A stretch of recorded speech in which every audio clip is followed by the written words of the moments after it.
নেপালে ভয়াবহ বিপর্যয়, হরপা বানে প্লাবিত বিস্তীর্ণ এলাকা, নেপাল জুড়ে মৃত্যুর মিছিল।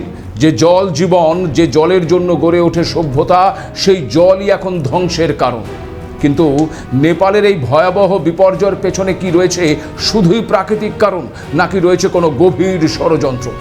প্রশ্ন হচ্ছে, জলকেই কি কোনো দেশ মারণাস্ত্র হিসেবে ব্যবহার করছে? কোটি কোটি মানুষের জীবনদায়ী নদীগুলোর রিমোট কন্ট্রোল কি এমন কোনো শক্তির হাতে, যারা কোনো আন্তর্জাতিক নিয়মকে তোয়াক্কা করে না? দেখুন, আপনারা অনেকেই জানেন যে পৃথিবীর ছাদ নামে বলা হয় ওই তিব্বত মালভূমিকে, আর এটি দক্ষিণ এশিয়ার প্রায় সবকটি প্রধান নদীর উৎসভূমিও বটে। জানেন কি, এই ভৌগোলিক সুবিধারই পূর্ণ ফায়দা তুলছে একবিংশ শতাব্দীর নতুন হাইড্রো হেজমন বা জল আধিপত্যবাদী দেশ চীন। তিব্বতের দুর্গম পাহাড়ে প্রকৃতির বুক চিরে বেজিং গড়ে তুলছে একের পর এক বিশাল আকৃতির বাঁধ, আর চীনের এই একতরফা জল কেলির চরম মূল্য চোকাতে হচ্ছে চার প্রতিবেশী ভারত, বাংলাদেশ, নেপাল এবং পাকিস্তানকে। তবে কি তিব্বত সীমান্তে পাহাড় কেটে চীনের লাগামহীন নির্মাণ কাজের ফলেই এখন ভুগতে হচ্ছে নেপালকে? প্রাণঘাতী এই হরপা বানের জন্য চীন কতটা দায়ী? আবার ভারতের উত্তর পূর্বাঞ্চল যেন আজ এক জীবন্ত টাইম বোমার উপর দাঁড়িয়ে রয়েছে, যেখানে বর্ষায় কৃত্রিম বন্যার, শুকনো মরশুমে খরার আতঙ্ক।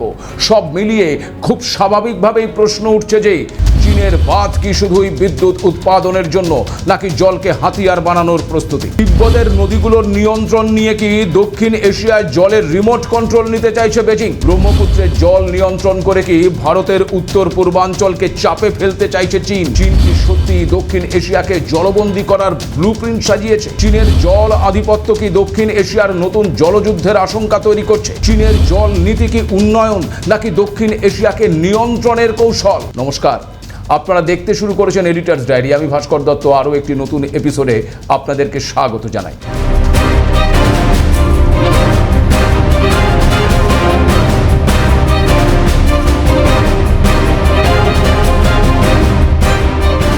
হিমালয়ের দেশ নেপাল, যেখানে মানুষ পাহাড়ের সৌন্দর্য দেখতে যায়, সেখানে গত 26শে আগস্ট প্রকৃতির এক নির্মম রূপ দেখেছে গোটা বিশ্ব। ঠিক কি ঘটেছিল 26শে আগস্ট? 26শে আগস্ট সকালে নেপালের রাসুয়া জেলার ভোটেকেশি নদী এবং তার চারিপাশে এলাকায় আচমকায় নেমে আসে ভয়ঙ্কর ফ্ল্যাশ ফ্লাড। ঘটনাটি এতটাই আকস্মিক ছিল যে অনেক মানুষ পালানোর সুযোগ পর্যন্ত পাননি। ভয়াবহ এই দৃশ্য আপনাদের অনেককেই কিন্তু বিচলিত করতে পারে। প্রশ্ন হচ্ছে, এই ভয়াবহ হরপাবানের কারণ কি? প্রাথমিক তদন্তে উঠে আসছে হিমালয়ের প্রায় 5200 মিটার উচ্চতায় ঘটে যাওয়া এক ভয়ঙ্কর ঘটনার কথা। কি ঘটেছিল সেখানে?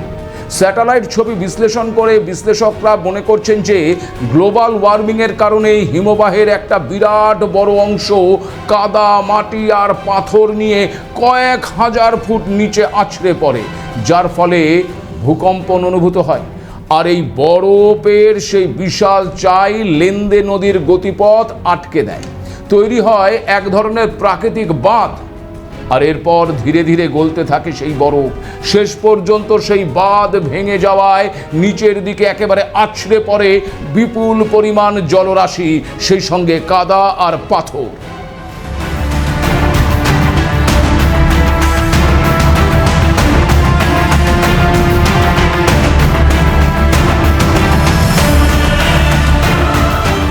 দেখুন, এই ঘটনা এমন একটি সময় ঘটেছে যখন ওই এলাকায় তেমন কোনো বৃষ্টি হচ্ছিল না। ফলে স্থানীয় মানুষ থেকে শুরু করে প্রশাসন কেউই এই বিপর্যয়ের জন্য কিন্তু প্রস্তুত ছিলেন না। স্বাভাবিকভাবেই এই দুর্যোগে নেপালের রাসুয়া, নুয়াকোট সহ একাধিক এলাকা কার্যত ধ্বংসস্তূপে পরিণত হয়েছে। প্রবল স্রোতে ভেসে গেছে বহু রাস্তা এবং অন্তত 19টি সেতু। যোগাযোগ ব্যবস্থা সম্পূর্ণ বিপর্যস্ত।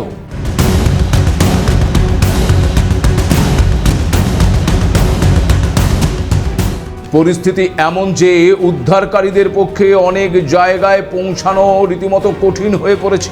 আর শুধু নেপাল নয়, চীনের তিব্বতেও এর ভয়াবহ প্রভাব পড়েছে। সীমান্তের গুরুত্বপূর্ণ জিরং অঞ্চলের রাস্তা, যোগাযোগ ব্যবস্থা এবং পরিকাঠামো ক্ষতিগ্রস্ত হয়েছে।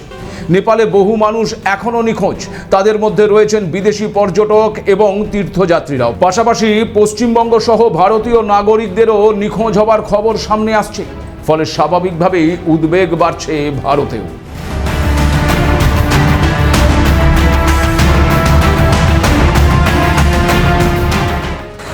ভালোভাবে পৌঁছেছিলেন নেপালেতে একটা দিন ওদের বেশি থাকতে হয়েছিল, ওরা পারমিশন পায়নি বলে।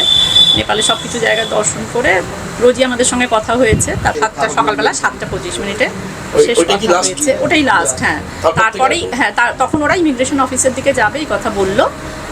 আমার ঠিক জায়গাটার নাম আমি মনে করতে পারছি না, সম্ভবত সুপ্রাবেসি এরম বলে। আমি মাননীয় মুখ্যমন্ত্রী মহাশয় এবং প্রধানমন্ত্রী মহাশয়ের কাছে বড় জোরে আবেদন জানাচ্ছি যাতে আমার স্বামী এবং তার সাথে যারা গেছেন তাদের সবাইকে নিরাপদে ফিরিয়ে আনার ব্যবস্থা করে। প্রশ্ন হচ্ছে, আবহাওয়ার কোনো পূর্বাভাস ছাড়াই এই ধরনের ঘটনা কিভাবে ঘটল? শুধুই কি গ্লোবাল ওয়ার্মিং, নাকি এর পেছনে রয়েছে অন্য কোনো কারণ? এই বিষয়টি নিয়ে একটি বিস্ফোরক দাবি করেছেন নেপালের সাংবাদিকদের একাংশ। তাদের দাবি, তিব্বত সীমান্তে চীনের নির্মাণ কাজ এবং পাহাড় কেটে বসতি ও পরিকাঠামো তৈরির কারণেই হিমালয়ের পরিবেশ ব্যবস্থায় ক্ষতি হচ্ছে, যার জেরে বারবার তুষার ধস এবং আকস্মিক বন্যার ঝুঁকি বাড়ছে। নেপাল করসপন্ডেন্ট নামে এক্সে থাকা সাংবাদিকদের ওই প্ল্যাটফর্মটি 26শে আগস্টের রসুয়ায় বন্যাকে উদ্দেশ্য প্রণোদিত পরিবেশগত বিপর্যয় বলে দাবি করেছেন। তাদের অভিযোগ, তিব্বতের সীমান্তবর্তী এলাকায় চীনের তৈরি শিয়াওকং বসতি এবং গিরং শহর নির্মাণের সময় পাহাড় কেটে প্রাকৃতিক অবস্থানের পরিবর্তন করা হয়েছে। এমনকি জিরং শহর প্রাকৃতিকভাবে যে পথে ত্রিশূলী নদী প্রভাবিত হয় সেই নদীপথের ওপরেই তৈরি হয়েছে বলেও দাবি করা হয়েছে।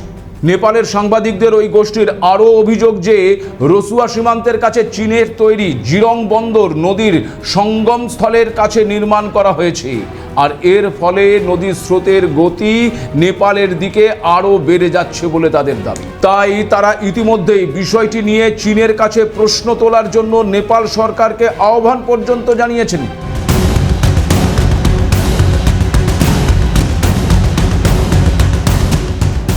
একটি নদীর কোনো সীমানা হয় না, কোনো পাসপোর্ট ভিসা ছাড়াই নদী বয়ে চলে এক দেশ থেকে আর এক দেশ। সে কারণেই সেই নদীর ওপর নিয়ন্ত্রণ রাখতে প্রয়োজন হয় দুই দেশের মধ্যে তথ্য আদান প্রদানের।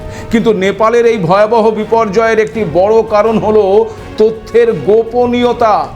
নেপালের স্থানীয় বিশেষজ্ঞদের দাবি, চীন যদি নদী অববাহিকার জলস্তর বৃদ্ধি বা ওই হিমবাহ ধসের আগাম সতর্কবার্তা সময় মতো নেপালকে দিত, তবে হয়তো এই শত শত জীবন আর কোটি কোটি টাকার পরিকাঠামো বাঁচানো যেত। অথচ চীন এই পুরো ঘটনাকে স্রেফ প্রাকৃতিক দুর্যোগ আখ্যা দিয়ে নিজেদের দায় এড়িয়ে গেছে। আর তথ্য চেপে যাবার এই অভিযোগ আবার ভুয়ো খবর বলে উড়িয়ে দিয়েছে বেজিং। যদিও বিশেষজ্ঞরা বলছেন দুর্যোগটি প্রাকৃতিকভাবে শুরু হলেও তথ্য লুকিয়ে রাখার এই চীনা নীতি নেপালের ক্ষয়ক্ষতিকে বহু গুণ বাড়িয়ে দিয়েছে। কিন্তু জানেন কি, নেপালের এই ঘটনা হিমালয়ের বুকে চীনের জল সাম্রাজ্যবাদের একটি ছোট্ট ট্রেলার মাত্র। আসল সিনেমাটা তৈরি হচ্ছে আরও কিছুটা পূর্বে, ইয়ারলং সাংপো নদীতে, যা ভারতে প্রবেশ করে নাম নিয়েছে ব্রহ্মপুত্র আর বাংলাদেশে প্রভাবিত হয়েছে যমুনা নামে। আর সেই নদীর মুখেই চীন এখন তৈরি করছে মানব ইতিহাসের সবচেয়ে বড় এবং বিতর্কিত একটি প্রজেক্ট। তিব্বতের মেডক কাউন্টিতে চীন নির্মাণ করছে বিশ্বের বৃহত্তম জলবিদ্যুৎ প্রকল্প। জানেন কি, এই প্রকল্পের জন্য একটি নয়, মোট 5টি দৈত্যাকার বাঁধ নির্মাণ করছে চীন, যার মোট ক্যাপাসিটি 60,000 মেগাওয়াট। আনুমানিক $170 বিলিয়ন এই দানবীয় প্রকল্প সম্পন্ন হলে এটি চীনের নিজস্ব 3 জর্জেস ড্যামকেও ছাড়িয়ে যাবে। একটি নদীর ওপর 5টি বাঁধ। বিশেষজ্ঞদের মতে এটি জিওলজিক্যাল দিক থেকে অ্যাক্টিভ এলাকা, সাইজের দিক থেকে ঝুঁকিপূর্ণ এবং আবহাওয়ার দিক থেকে চূড়ান্ত। অন্যদিকে বাঁধগুলি নির্মাণের ফলে নদীর উৎসমুখ একাই নিয়ন্ত্রণ করবে কিন্তু চীন। আর সে কারণেই এই মেডক প্রজেক্টটি এখন ভারত এবং বাংলাদেশের জন্য এক চিরস্থায়ী আতঙ্কের কারণ হয়ে দাঁড়িয়েছে। কারণ চীন বাঁধে বিপুল পরিমাণ জল মজুত করলে শুকনো মরশুমে নিম্ন অববাহিকার জলপ্রবাহ প্রায় 85% কমে যাবে। আবার বর্ষাকালে যখন তিব্বতে অতিরিক্ত বৃষ্টি হবে, তখন বাঁধের সুরক্ষার জন্য চীন যদি হঠাৎ একসঙ্গে জল ছেড়ে দেয়, তখন ভারতে এবং বাংলাদেশে মুহূর্তের মধ্যে তৈরি হতে পারে কৃত্রিম সুনামি, যাকে আমাদের বিশেষজ্ঞরা ইতিমধ্যেই একটি জল বোমা বা টিকিং ওয়াটার বোম হিসেবে অভিহিত করেছেন। আর তথ্যের দিক থেকে এই মেডক বাঁধের ক্ষেত্রেও যদি বেজিং এই লুকোচুরি খেলা খেলে, তবে তা শুধু নেপাল নয়, গোটা উত্তর পূর্ব ভারত এবং বাংলাদেশের কোটি কোটি মানুষের অস্তিত্বকে চিরতরে একেবারে মানচিত্র থেকে মুছে ফেলতে পারে। এখন প্রশ্ন হলো, চীন কি সত্যিই দক্ষিণ এশিয়াকে জলবন্দী করার একটা ব্লুপ্রিন্ট সাজিয়েছে? ব্রহ্মপুত্রের জল নিয়ন্ত্রণ করে কি ভারতের উত্তর পূর্বাঞ্চলকে চাপে ফেলতে চাইছে বেজিং? দেখুন, চীনের পক্ষে সবসময় কিন্তু দাবি করা হয় তিব্বতের এই দুর্গম পাহাড়ে তাদের এই বিপুল পরিমাণ বাঁধ নির্মাণ স্রেফ নাকি জলবিদ্যুৎ উৎপাদনের জন্য। বেজিংয়ের দাবি কার্বন নির্গমন কমাতে, পরিবেশ বাঁচাতে তাদের এই মহাপরিকল্পনা। কিন্তু বিশ্বের ভূ রাজনীতিবিদ এবং সামরিক বিশেষজ্ঞদের একাংশ বলছেন এর নেপথ্যে রয়েছে সম্পূর্ণ একটা ভিন্ন কারণ। তাদের মতে বিদ্যুৎ উৎপাদন তো কেবলমাত্র বাহ্যিক একটা বিষয়, এর আসল উদ্দেশ্য হলো জলসম্পদকে একেবারে আন্তর্জাতিক কূটনীতিতে হাতিয়ার হিসেবে ব্যবহার করার আগাম প্রস্তুতি।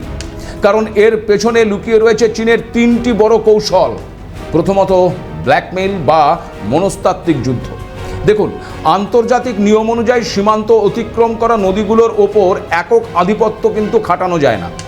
কিন্তু চীন ইচ্ছাকৃতভাবেই কোনো নিম্ন অববাহিকার দেশগুলির সঙ্গে আইনগতভাবে বাধ্যতামূলক কোনো জলবন্টন চুক্তি সই করেনি। এর ফলে ভবিষ্যতে যে কোনো দ্বিপাক্ষিক সীমান্ত দ্বন্দ্ব বা যুদ্ধের সময় চীন কোনো একটি নদীর জল আটকে রেখে কৃত্রিম খরা আবার জল ছেড়ে দিয়ে বন্যা পরিস্থিতি কিন্তু তৈরি করার ক্ষমতা নিজের হাতে রাখছে। ফলে কোনো গুলি না চালিয়ে কেবলমাত্র ওই বাঁধের লকগেট নিয়ন্ত্রণ করে তারা কিন্তু প্রতিবেশীদের অর্থনীতি এবং সমাজ ব্যবস্থাকে একেবারে অচল করে দেওয়ার ব্লুপ্রিন্ট সাজিয়ে রেখেছে। দ্বিতীয় কৌশলটি হলো হাইড্রোসেন্সরশিপ বা তথ্য গোপন করার খেলা। নদীগুলোর জলস্তর কখন বাড়ছে, তিব্বতে কতটা বৃষ্টি হচ্ছে, এর কোনো রিয়েল টাইম হাইড্রোলজিক্যাল ডেটা চীন নিচের দেশগুলোকে নিয়মিত সরবরাহ করে না। এমনকি নেপালের সাম্প্রতিক এই দুর্যোগের সময়ও তারা কোনো আগাম সতর্কবার্তা দেয়নি বলেও অভিযোগ উঠছে। ফলে বিপদের সময় এই তথ্য গোপন করার নীতি প্রমাণ করছে যে নদীর জলের প্রবাহকে চীন সাধারণ কোনো সম্পদ নয়, বরং একেবারে ওই সামরিক গোপনীয়তার অংশ বা স্ট্র্যাটেজিক লিভার হিসেবেই বিবেচনা করছে। আর তৃতীয় সবচেয়ে বিপজ্জনক কৌশলটি হলো টিকিং ওয়াটার বোম বা কৃত্রিম জল সুনামি। বর্ষাকালে মেডক ড্যামের মতন দানবীয় বাঁধগুলোতে যে পরিমাণ জল মজুদ থাকবে তা এক কথায় অবিশ্বাস্য। যুদ্ধের সময় বা চরম উত্তেজনার মুহূর্তে কোনো রকম পূর্ব সতর্কবার্তা ছাড়া চীন যদি একসঙ্গেই সমস্ত বাঁধের দরজা খুলে দেয়, তবে ভারতের আসাম বা বাংলাদেশের মতন নিম্ন অববাহিকাগুলো কোনো যুদ্ধাস্ত্র ছাড়াই সম্পূর্ণ একেবারে জলের নিচে তলিয়ে যাবে। এই কারণেই আন্তর্জাতিক সামরিক থিঙ্ক ট্যাঙ্কগুলো চীনের এই প্রজেক্টগুলোকে সাধারণ জলবিদ্যুৎ প্রকল্প নয়, বরং হিমালয়ের বুকে বসানো জলের টাইম বোমা হিসেবে দেখছে। কিন্তু চীনের এই জল সাম্রাজ্যবাদের জাল শুধু নেপাল বা ব্রহ্মপুত্র অববাহিকাতেই সীমাবদ্ধ নয়। এশিয়ার মানচিত্রের দিকে তাকালে দেখা যাচ্ছে যে চীন তার ভৌগোলিক উচ্চতার সুবিধে নিয়ে আরও একাধিক আন্তর্জাতিক নদীর ঊর্ধ্ব অববাহিকাকে সম্পূর্ণ নিজেদের নিয়ন্ত্রণে নিয়ে নিয়েছে। দেখুন, দক্ষিণ পূর্ব এশিয়ার জীবনরেখা বলা হয় মেকং নদীকে, যা চীনে ল্যানকাং নামে পরিচিত। আর এই নদীর মূল প্রবাহের ওপর চীন ইতিমধ্যেই 12টি বিশাল মেগা বাঁধ বানিয়েছে, যার মধ্যে অন্যতম দানবীয় বাঁধটি হলো নৌজহাদু এবং শিয়াবান বাঁধ। শুধু মূল নদী নয়, এর বিভিন্ন উপনদী এবং শাখা নদীর ওপরেও সচল রয়েছে চীনের আরও প্রায় 95টি বাঁধ। এই বাঁধগুলোর একতরফা জল নিয়ন্ত্রণের কারণে ভিয়েতনাম, থাইল্যান্ড, লাওস এবং কম্বোডিয়ার মতন দেশগুলো বছরের পর বছর ধরে নজিরবিহীন খরা এবং পরিবেশগত বিপর্যয়ের মুখোমুখি হচ্ছে। একই চিত্র দক্ষিণ এশিয়ার অন্য প্রান্তেও কিন্তু লক্ষ্য করা যাচ্ছে। পাকিস্তানের প্রধান জীবনরেখা সিন্ধু নদ এবং আমাদের পাঞ্জাবের শতদ্র নদীর উৎসও কিন্তু ওই তিব্বত। সেখানেও সিন্ধুর উচ্চ অববাহিকায় চীন সেঙ্গে জাংপো সংলগ্ন এলাকায় একাধিক ডাইভারশন বাঁধ এবং জলবিদ্যুৎ পরিকাঠামো গড়ে তুলেছে। আর এখানে আপনাদেরকে একটা বিষয় জানিয়ে রাখি যে শতদ্র নদীর তিব্বত অংশে তৈরি করা চীনের ব্যারেজগুলো বর্ষাকালে হিমাচল এবং পাঞ্জাবে আকস্মিক বন্যা তৈরির অন্যতম কারণ হিসেবে দেখা হয়। সুতরাং চীন যতই একে ওই পরিবেশ বান্ধব বা অর্থনৈতিক উন্নয়নের প্রকল্প বলে দাবি করুক না কেন, সত্যি এটাই যে ওই হিমালয়ের ভৌগোলিক উচ্চতাকে ব্যবহার করে চীন আজ গোটা এশিয়ার জল রাজনীতিতে একছত্র একনায়তন্ত্র প্রতিষ্ঠা করতে চাইছে সেটা পরিষ্কার।